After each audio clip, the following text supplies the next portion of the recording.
The Honorable Chief Justice and Associate Justices of the Supreme Court of North Carolina. Oh yes, oh yes, oh yes, the Supreme Court of North Carolina is now sitting for the dispatch of business. God save the state and this honorable court. Good morning. Our first case is North Carolina Farm Bureau Mutual Insurance Company versus Dana individually as administrator. We'll hear from the appellant. May it please the court, Mr. Chief Justice and Associate Justices.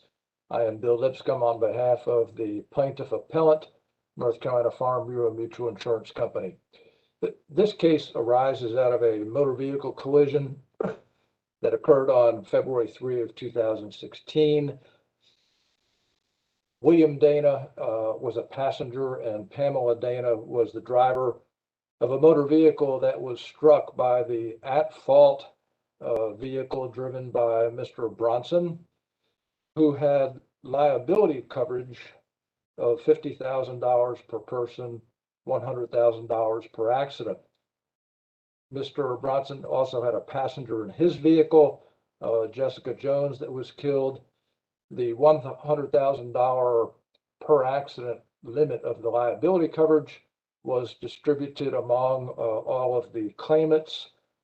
The Danas had an auto policy with North Carolina Farm Bureau that provided underinsured motorists or UIM coverage in the amounts of $100,000 per person, $300,000 per accident. Farm Bureau offered to each of the Danas the full $100,000 per person limit minus the agreed and undisputed reduction for the amounts that the Danas received from the tortfeasor's liability coverage. The Danas, however, contended, based on a year 2000 decision of the Court of Appeals, Farm Bureau versus Gurley, that they were entitled to calculate their UIM coverage not on a per person basis, but rather on a per accident basis, by which they would take the $300,000 per accident UIM limit, subtract from that the $100,000 per accident limit of Mr. Bronson's liability coverage for a net available per accident UIM limit of $200,000.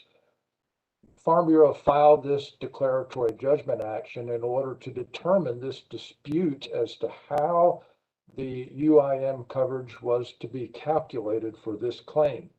The trial court granted summary judgment for the Danas based on the Farm Bureau versus Gurley decision. The Court of Appeals affirmed based on the Farm Bureau versus Gurley decision. The Court of Appeals in Gurley created a rule which basically says that if the tortfeasor's liability coverage is exhausted on a per accident basis and there are two or more UIM claimants, then the UIM per accident limit is the limit that should be applied. In Gurley, that rule worked fine. Neither the per person limit nor the per accident limit was exceeded. But in some cases, the Gurley application of the Gurley rule causes the per person limit to be exceeded. The issue in this case is whether the per person limit may be exceeded or whether it must be enforced. The Court of Appeals in this case simply looked at the facts and observed that the tortfeasor's liability coverage was exhausted per accident. There were two claimants, the estate of Pamela Dana and Mr. Dana. Therefore, the Gurley rule applies and the per accident limit applies. There was no consideration given to the fact that the UIM per person limit would be exceeded by this decision. Farm Bureau's position is simply that both limits must be enforced. Neither limit can be ignored. The Court of Appeals in Gurley interpreted the UIM statute as requiring a choice between the per person limit and the per accident limit of UIM coverage. Requiring a choice is the wrong way to think about this issue. Both limits are part of the Financial Responsibility Act and the policy language, which is the applicable part of the policy, is the limit of liability provision, which we will look at in a few minutes. Both of those limits should be enforced. For some claims, the per accident limit will prevent one or more of the claimants from getting a full per person limit. In other claims, the per person limit will prevent the claimants from getting a full per accident limit. I want to share with you some charts that will illustrate this.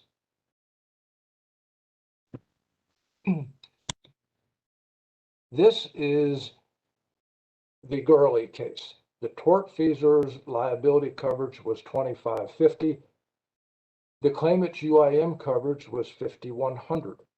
This column shows the three claimants in that case. This is the per person UIM limit. The middle column here are the amounts that the claimants received from the tortfeasor's liability coverage. Everybody agrees that they are deducted from the per person limit to yield the effective available per person limit of UIM coverage after the liability coverage is subtracted out. And you can see that the total of the three per person limits was $100,000. The per accident calculation for this particular claim, you take the per accident UIM limit stated in the declarations page of the policy, which was $100,000. You subtract out the tortfeasor's per accident liability coverage of $50 for a net available per accident UIM coverage of $50,000. The Gurley rule says that since there were three claimants, the tortfeasor's liability coverage was exhausted on a per accident basis. Therefore, the per accident limit applies, and the court reached the correct result in that case.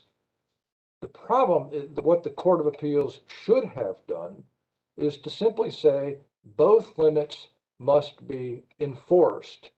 The claimant's position must be rejected because they were arguing for per person. The sum total of the available per person limits was double the per person available UIM accident. But the Gurley court did not do that. Rather, it created this rule that causes in some cases, the per person limit to be exceeded. This is one of those cases. This is the Dana case here. We see at the top that Bronson's liability coverage, which I've already stated, the Dana's UIM coverage is $100,000, $300,000. Here are the UIM limits stated in the declarations page. You subtract out the amounts that the Danas received from Bronson's liability coverage. These are the effective available per person limits. On the per accident calculation, here's the UIM limit stated in the declarations page of the Dana's policy. You subtract out Bronson's $100,000 of per accident liability coverage for a net UIM per accident of $200,000. This is the figure that the Danas are contending for. This is the figure that the trial court and the Court of Appeals said that the Danas are entitled to receive, assuming that the Danas share the $200,000 equally. They will each receive $100,000 of UIM coverage, which vastly exceeds the available UIM coverage on a per person basis. I want now to share with you the applicable statutes.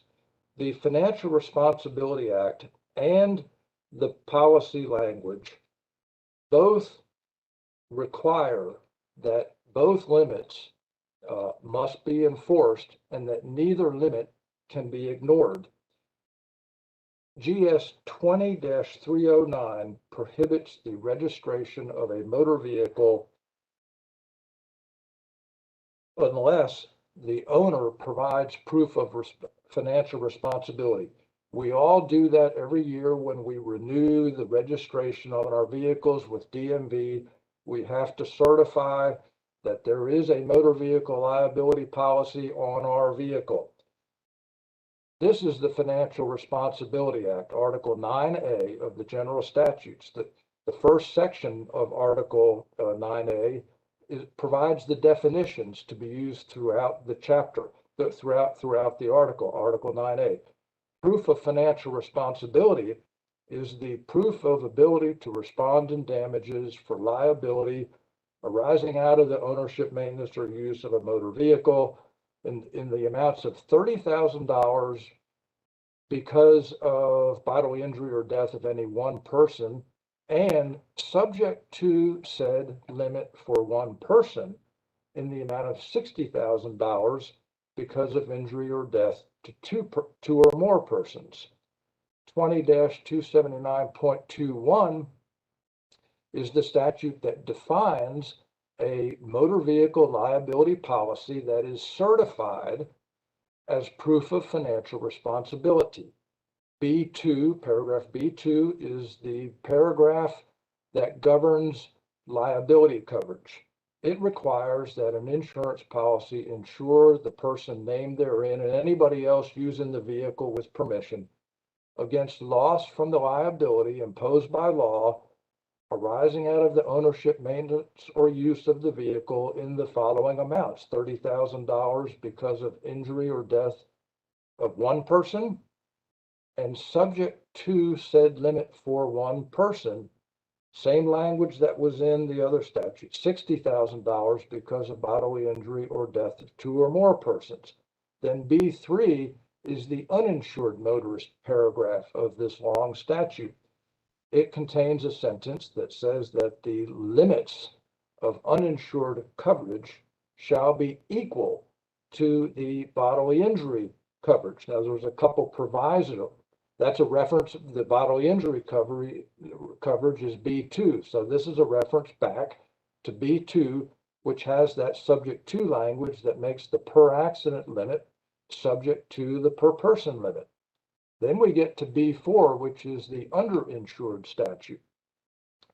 The second sentence of B4 states that the limits of, this is the available limit sentence, the limits of underinsured coverage shall be equal to the bodily injury coverage.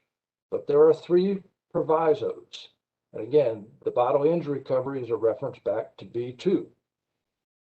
First proviso, the UIM limits shall not exceed $1 million per person and $1 million per accident. Again, the legislature recognizes that UIM coverage is going to have a per person and a per accident limit. The second proviso, a named insured may purchase greater or lesser UIM limits as long as those limits exceed the bodily injury liability limits required pursuant to subdivision 2, again, the liability coverage section, which makes the per accident limit subject to the per person limit.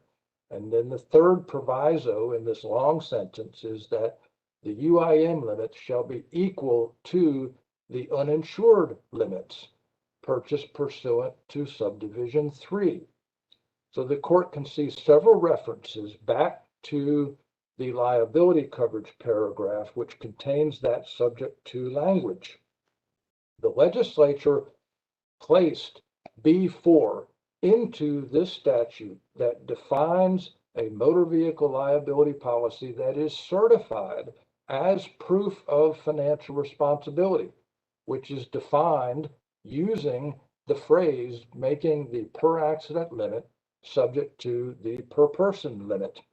And it's important to note that Ms. Dana's policy in this case had the default UIM limits. The second proviso allows the insured to select greater or lesser UIM limits, but if that option is not exercised, the limit shall be equal to the bodily injury liability coverage. Ms. Dana did not select different limits.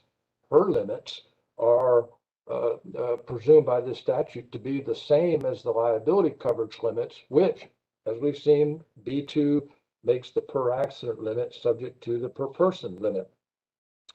And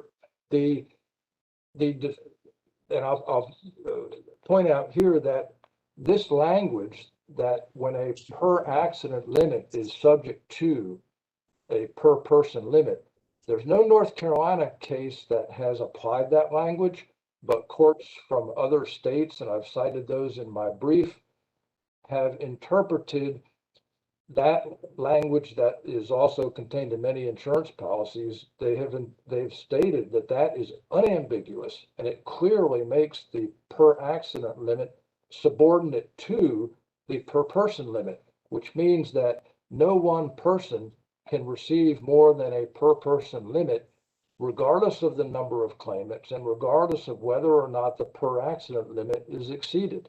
The most that any one person can receive is the per person limit. Now, the defendant's primary argument, or one of their arguments, Counsel, I'm sorry, while you're on this paragraph about I want to ask a very narrow question. You're on this question of the insured being able to purchase other amounts. Is it possible the insured could purchase limits such that the per person and the per accident limits would be the same?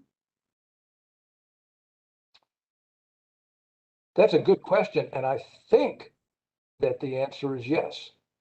Okay, and then if I can ask my broader question, which is, are you asking us to are you asking us to overrule Gurley and say that in some aspect it was wrongly decided, and by implication the cases that from the Court of Appeals that have followed it, or is there some way in which we are to rule that doesn't overrule Gurley? Well, you know, I mean, that's an excellent question. Gurley did reach the correct result in that case, but it was incorrect reasoning. And so, yes, I would ask this court to reject the Gurley rule, because the Gurley rule in some cases causes the per person limit of the Financial Responsibility Act to be violated. So yes. Are you suggesting that we reject it in its entirety, or are you suggesting that we just reject it in instances in which, when applied literally, it results in particular claimants receiving more than the per person limit?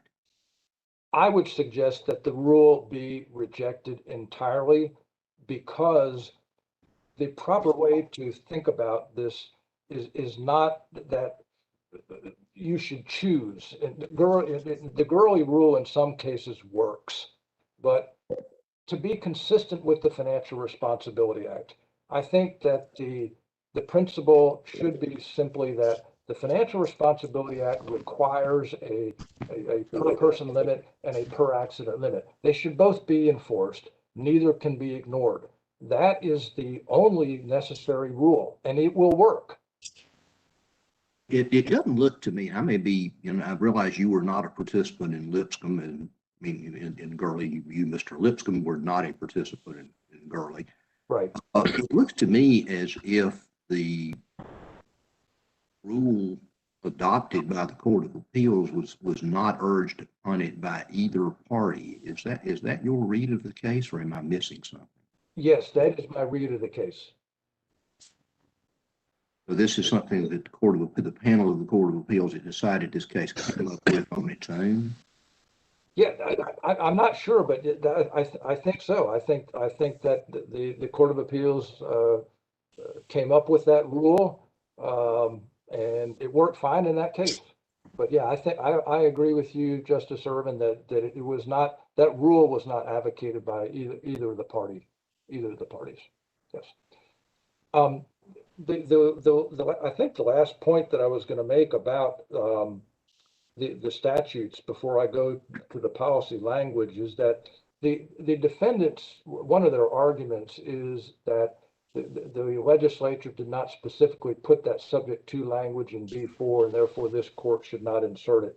But my response to that argument is that there was no need for the legislature to continue to repeat this phrase, subject to said limit for one person, after they had already stated in B4 that unless the insured affirmatively chooses different limits, the limits are going to be the same as the liability coverage limits. As we've seen, all three paragraphs, B2, B3, and B4, they are interrelated. They refer back and forth to each other. All three paragraphs are located within this statute that defines a motor vehicle liability policy that is certified as proof of financial responsibility, which makes the per accident limit subject to the per person limit. It's simply not. Mr. Lipscomb, let me ask you a question I'm sort of puzzling over. Are you arguing that we should take the subject to language that's in B2 and read it into B4, even though it isn't there? Yes. So what justification would there be for doing that? Because it clearly, the way the statute is written, shows that the legislature knew how to put in subject to, if that's what it meant. Well, I think the answer is again, all three. I guess I should amend my answer to your question by saying that I think it's already there by implication. I think that subject to language is already in B4 by implication, because Where? Well, I can't by this second sentence that says that the limits of underinsured coverage shall be equal to the highest limits of bodily injury liability coverage, which is simply a reference back to B2, which has that phrase in it. All three of these paragraphs are within the statute that defines a motor vehicle liability policy that's certified as proof of financial responsibility. And the definition of financial responsibility has that language in it. So I think that the lead into B4 says, in addition to the coverages set forth in subdivisions 2 and 3, but you're saying that even though this seems to be additional coverage, that you're actually saying it should be reduced because we should read the subject to language into that sentence later on? My position is that language is in this B4 by implication because of the legislature's placement of B4 in the statute that defines financial responsibility. Well, let me ask you a different sort of, I guess, less technical question. Isn't the coverage, the per person coverage, almost always going to be less than the per accident coverage? Yes, although I have seen policies, usually they are policies that have much higher limits, such as 500,000. I have seen policies that have the same. Well, if we're talking about, if what you're talking about is requiring the lower most of the time limit, per person limit in deciding coverage for underinsured motorists, wouldn't that mean that for somebody whose accident is already going to be inadequately covered, by definition, if it's underinsured motorist, there's not going to be sufficient coverage for the accident to make that even less on a regular basis? I'm not sure I'm following the question. I'm sorry. I guess if the per person limit is less most of the time than the per accident limit, and I think you said that you agreed that that's the case most of the time. Yes. Right, and underinsured, this is for application of underinsured motorist coverage, which is by definition inadequate to cover total liability, correct? Correct. So if it's already inadequate by definition, why should we reduce it even less to make it subject to the per person limit and not the per accident? Oh, okay. Well, I misspoke. I mean, underinsured coverage protects the insured person who is in an accident with an at-fault person that doesn't have enough coverage. Correct. And so that person's underinsured coverage. But again, the legislature, it is simply not reasonable to conclude that the relationship between the per person limit and per accident limit for underinsured coverage operates differently than the relationship of the per person and per accident of liability coverage. The legislature has created this system where we have a per person limit and a per accident limit. Limit means limit. They should both be enforced. Neither can be ignored. Well, the underinsured motorist coverage is out of the policy purchased by the injured person, not the tortfeasor, correct? That's correct. And so if the person wants to spend more money to get more coverage in the event that they're in an accident with an underinsured tortfeasor, I'm not sure I understand the logic of why the legislature would, by implication, impose a lesser limit on what they can get from their own coverage that they purchase. Yeah, I don't know how to answer that question other than this statute obviously recognizes that underinsured coverage is going to have both a per person limit and a per accident limit. Counsel, I'm not sure you reserved rebuttal time, but you're well within your rebuttal. Thank you I meant to reserve 8 minutes, and I am way past that. The only thing that I will add is just that the limit of liability provision of the policy, which appears at pages 29 and 42 of the record on appeal, is totally consistent with the financial responsibility statutes. And this court has held that unless the policy language conflicts with the FRA, it should be enforced. The policy language clearly states that it clearly states that the per accident limit is subject to the per person limit, and that no one person can receive more than a per person limit. I will reserve the rest of my time for rebuttal unless there's any more questions at this time. Thank you. Thank you, counsel. We'll hear from the appellee. Thank you, Your Honor. May it please the court, Chief Justice and Justices, I am Doug Maynard and I represent the Dana defendants. This case presents this court with a narrow insurance coverage question. If multiple people are injured or killed in an accident and the liability limits are exhausted on a per accident basis, then make a claim for underinsured motorist coverage, which coverage limit applies, the per person limit or the per accident limit? Although the beneficiary of the Court of Appeals decision in Farm Bureau versus Gurley decided 20 years ago, Farm Bureau now wants to change the rules. Farm Bureau simply does not like the results when the Gurley decision is applied to the facts of this case. Today, Farm Bureau advocates that this court reject the Gurley rule in its entirety, even though it won and was a beneficiary of the Court of Appeals decision for the past 20 years. Farm Bureau wanted the benefits of the win in Gurley, but now does not want the burden of the Gurley decision. Simply put, the crux of this case comes down to, 1, does the Financial Responsibility Act mandate the Danas get what they paid for? Or 2, if the Financial Responsibility Act does not mandate the Danas get the benefit of the bargain and the full insurance benefits they purchased, under the policy language, who wins? Mr. Maynard, it seemed to me, I may be being overly simplistic here, but it seemed to me the issue was, what was the bargain? what did the statute require? What, subject to the statutory requirements, what does the policy provide? Isn't that what we got?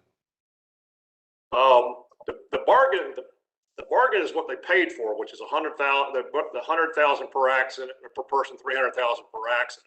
And the way that's been consistently interpreted by our court system for the last 20 years is if the limits are exhausted per accident for liability, then the per accident UIM limits apply. So that's what they purchased. Those are the rules that have been consistent for 20 years. All right. So when you just, I'm just trying to follow you here. When you say that the benefit of the bargain that they made, you're assuming that the Gurley rule, or you're not assuming, you're stating that the Gurley rule is part of the bargain that they procured. Exactly, Your Honor. The Gurley rule is part of the bargain. Okay. I mean, I'm just trying to, again, I'm trying to make sure I'm following you. I don't pretend to be an expert at construing insurance policies, and so I have to stick with the basics first. Thank you, Your Honor. There are three key subdivisions of the Financial Responsibility Act 2279.21B. First, the liability section, which is subdivision B2. Two, the UIM coverage section, which is subsection or subdivision B3. And three, the UIM coverage, which is subsection or subdivision B4. UIM coverage is the coverage at issue in this case. And it's involved when the tortfeasor has inadequate coverage to cover the damages he caused. It's a financially irresponsible motorist. The three key rules, or black letter rules of law that apply to this case. First, in interpreting statutes, courts must first determine whether the statute is clear and unambiguous, and if so, the court applies the words in their plain meaning, plain and definite meaning. Two, courts must give an unambiguous statute its plain and definite meaning and are without the power to interpolate, superimpose provisions and limitations not contained therein. And third, and most importantly, when the terms of the policy conflict with the statutory provisions favorable to the insurer, the provisions of the statute will prevail. As outlined in Farm Bureau versus Gurley by the Court of Appeals, the Financial Responsibility Act mandates a simple two-step process for determining which UIM limit applies, if any. The first step is to determine whether the negligent driver was underinsured motorist coverage, underinsured motorist, and whether his liability limits were exhausted. We stipulated that fact in this case. Then the next question is how much coverage insureds are entitled to receive under the underinsured motorist policy. Unambiguous language of the UIM statute or subdivision B4 states the limit of underinsured motorist coverage applicable to any claim is determined to be the difference between the amount paid to the claimant under the exhausted liability policy or policies and the limit of underinsured motorist coverage applicable to the motor vehicle involved in the accident. This mandates that when a liability policy exhausts per accident, the per accident UIM limit applies.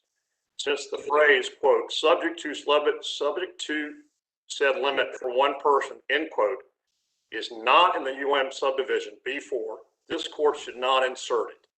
As this court has stated previously, in effectuating legislative intent, it is this court's duty to give effect to the words actually used in a statute and not to delete words used or to insert words not used. Citing Farm Bureau versus Gurley, the Court of Appeals in Dana correctly wrote, to decide how much coverage the insured party or parties are entitled to, we must consider, one, the number of claimants seeking coverage under the UIM policy, and two, whether the negligent driver's liability policy was exhausted pursuant to the per person or per accident cap. When more than one claimant is seeking UIM coverage, as in the case here, how the liability policy was exhausted will determine the applicable limit or UIM limit. In particular, when the negligent driver's liability policy was exhausted pursuant to the per accident cap, the UIM policy per person cap, when the negligent driver's liability policy was exhausted pursuant to the per person cap, the UIM policy's per person cap would be the applicable limit. However, if the liability policy was exhausted pursuant to the per accident cap, the applicable UIM limit will be the UIM policy's per accident limit. Mr. Maynard, sorry to interrupt you, but is there specific language in subsection 4 that that sets out that analysis that you just argued? The language is the language is a language that which is frequently referred to as a reduction provision. That's the provision that controls this particular instance. It should be noted that this court, it's important that the Gurley case or Gurley decision of the Court of Appeals was based upon a decision from this court, which is the Harris versus Nationwide. And the language that Gurley points out that's controlling is because our legislature requires a comparison between the liability and UM limits in determining the availability of UIM coverage, we conclude that the legislature intended a similar comparison to determine the limit of that coverage. So you said there's a part of the statute that's commonly referred to as the reduction provision? And that's what I just quoted that earlier. The unambiguous language of this says the limit of underinsured motorist coverage applicable to any claim is determined to be the difference between the amount paid to the claimant under the exhausted liability policy or policies and the limit of underinsured motorist coverage applicable to the motor vehicle involved in the accident. Okay. What Farm Bureau advocates for is essentially a three-step approach. First, determine if the tortfeasor is underinsured, and second, determine if the person or per accident limit applies, and if the UM per accident limit applies, then determine if the recovery of any person is capped by the per person limit of the policy. This third step violates the express terms of the Financial Responsibility Act. As Your Honor has indicated earlier, the legislature knows how to put subject to said limit from one person language in the Financial Responsibility Act. It's in there 3 places. It's not in B4 anywhere. Farm Bureau is asking this court to read words into B4 that are simply not there. It's interesting that Farm Bureau's argument has morphed over time in this case. There's no mention of any other subdivision other than the UIM subdivision B4 in its amended Court of Appeals brief. Prior to this brief filed to this court, Farm Bureau had not argued at the trial level or the Court of Appeals that the second sentence of the UIM subdivision B4 has any bearing on this case. Thus, it should be disregarded by this court. It's axiomatic that a litigant must be heard on the theory of the trial court below, and he will not be permitted to switch horses on appeal. Despite the phrase subject to said limit for one person not appearing in the UIM statute, plaintiff is claiming it is read into it. This position is without merit. Even if this court determines the statute, the financial responsibility is ambiguous, and the Court of Appeals has mentioned such. I don't think this court has ever stated that, but my client still wins. Black letter law states for an ambiguous statute that compels 2 things. The Compulsory Motor Vehicle Insurance Act is a remedial statute and will be liberally construed so that the beneficial purpose intended by this enactment by the General Assembly may be accomplished. Secondly, the purpose of financial responsibility is to provide the innocent victim with the fullest possible protection. As outlined in this court's decision, interpreting the contact requirement for UM bodily injury coverage under the Financial Responsibility Act, Anderson versus Baucus, that's the principle of stare decisis mandates that Danas win and get the benefits they paid for. In Anderson, this court wrote, quote, "We approve the careful reasoning of the Court of Appeals, adhering to the principle of stare decisis. We decline to change the existing judicial interpretation of the uninsured motorist statute, especially in light of the legislature's recent revision. The legislature has changed 2279.21 5 times. Most recently in 2018, They've had 4 major rewrites of the UM subdivisions, 2003, 2008, and 2002 and 2009, since the Gurley decision has come out, never altering the language the Court of Appeals determined was dispositive in Farm Bureau versus Gurley. Likewise, Mr. Maynard, I hate to keep asking basic questions, but it helps me to do that. The language upon which Gurley, where is the language upon which Gurley relied in the existing statute, given all the rewrites? I'm not used to statutory subsections being 4 or 5 pages, single spaced and linked, so I'm not always able to find things immediately. okay. Your Honor, it goes back to Justice Hudson's question concerning the reduction provision. All right, so that's the same language then. Yes, Your Honor. Okay.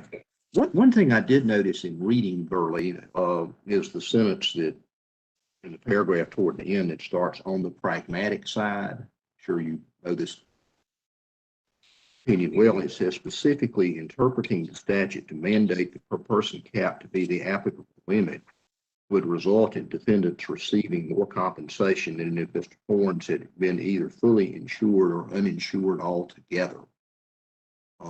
Opinion says that your colleague argues that the result that you're contending for in this case is inconsistent with that statement. What would be your response to his argument to that effect?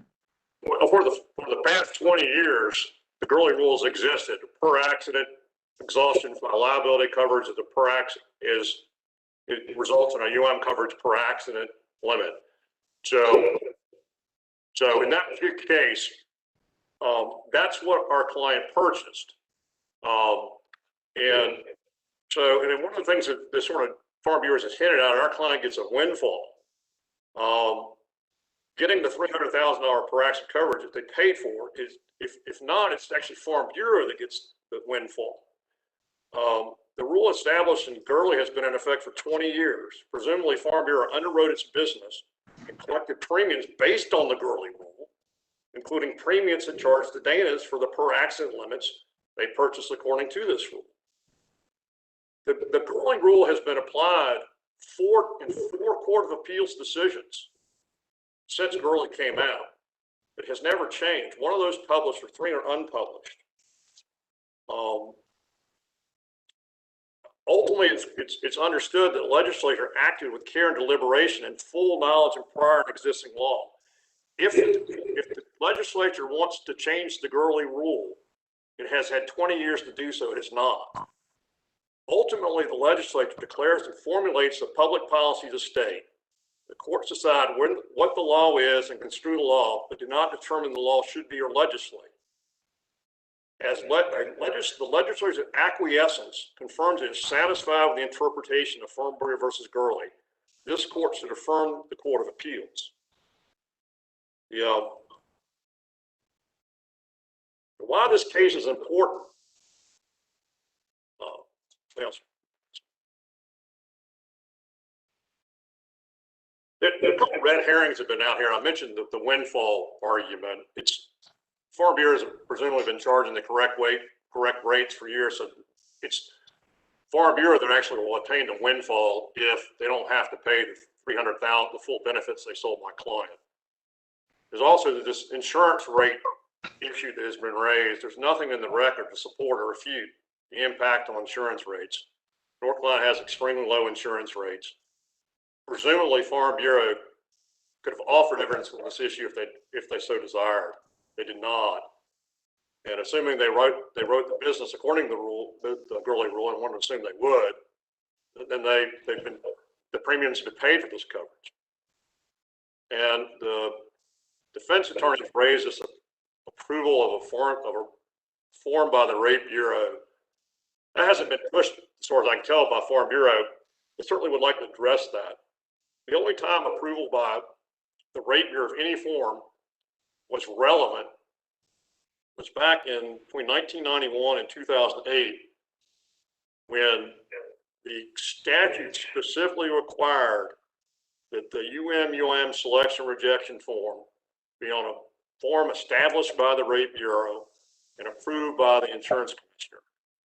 There was a whole lot of litigation over that form, and subsequent to 2008, that was completely removed from the statute, so that's an irrelevant issue. Why is this case important? This court should not promote or encourage litigants from successfully seeking a result and benefiting from the result, and then return to the courts to change the rules when they lose due to the same rules for which they benefited 20 years ago. We all have to play by the rules. We don't get to change rules simply because we don't like the result. The Danas are playing by the rules, and now Farm Bureau wants to change them. Why do we need rules under the law? Simple.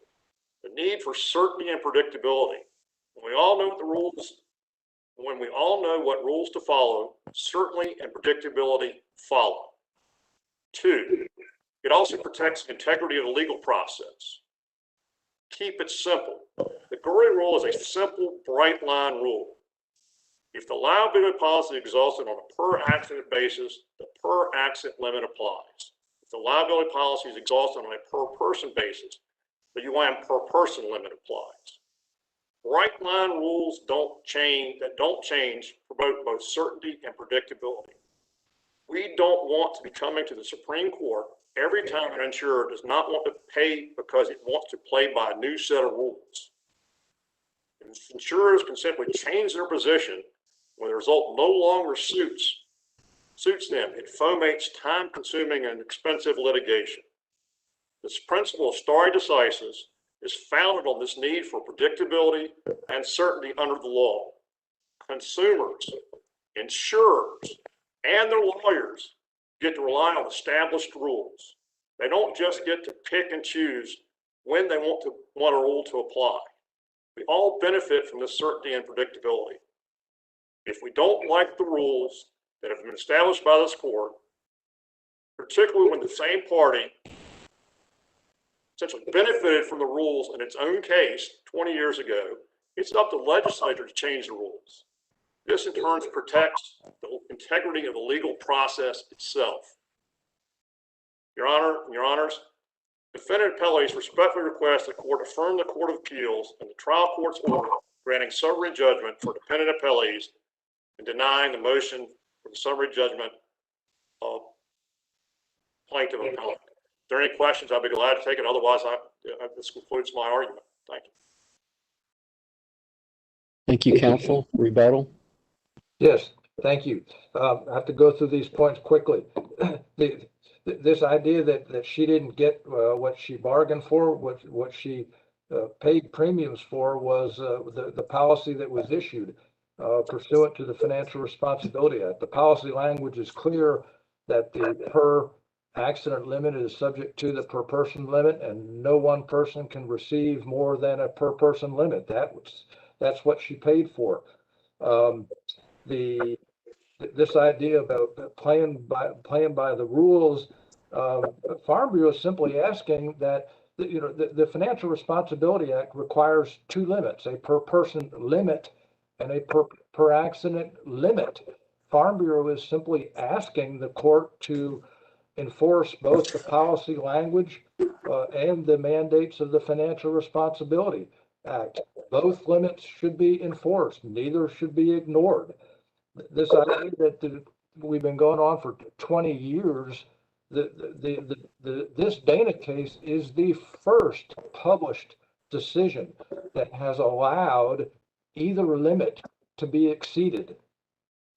Farm Bureau's approach that both limits should be enforced, it's simple, as I showed in that chart. You just do the calculations and make sure that both limits are being enforced.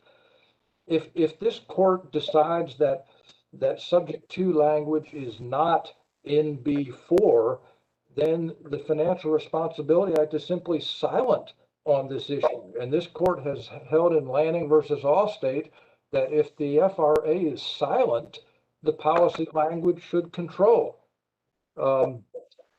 We've discussed the reduction sentence, and I'm going to show that very quickly because Justice Hudson and everybody talked about it several times. The reduction sentence in in B4 simply does not address this. Here's the reduction sentence. In any event, the limit of underinsured coverage is determined to be the difference between the amount paid to the claimant under the exhausted liability policy and the limit of underinsured coverage applicable to the motor vehicle involved in the accident. It doesn't say anything about per person. Counsel, I'm sorry, your time has expired. Thank you. All right, thank you. Thank you, everyone. Madam Clerk. Oh yes, oh yes, oh yes, the Supreme Court of North Carolina is now in recess. God save the state and this honorable court. Thank you. Thank you.